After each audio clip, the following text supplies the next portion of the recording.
ગમતું હતું?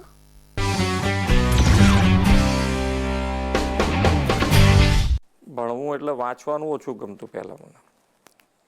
ગણિત મારો ફેવરિટ સબ્જેક્ટ. એટલે પણ અત્યારે તો હું એવું 100% કહી શકું કે ભણવું જરૂરી છે. એટલે ભણવાનું આમ મને તો ઘણી વખત એવો વિચાર આવે છે કે આ ભણવાનું શોધ્યું કોણે, પણ ભણવું તો જરૂરી છે. ભણવા માટે એટલે આમાં શું છે કે બે વસ્તુ, જ્યારે તમારો અભ્યાસ કાળ છે એટલે કે તમારી સ્ટુડન્ટ લાઈફ છે, તે બધી જ તમારે બીજા બધા વિચારો કર્યા કરતાં ભણવા ઉપર જ ધ્યાન કેન્દ્રિત કરવું પડે. કે જ્યારે વાંચવા બેઠા હોય, રમતા હોય ત્યારે રમો ભલે, પણ જ્યારે વાંચતા હોય ત્યારે બીજે બધે ધ્યાન ના જાય. એવા પ્રયત્નથી ભણીએ તો કદાચ સારું રિઝલ્ટ આવી શકે.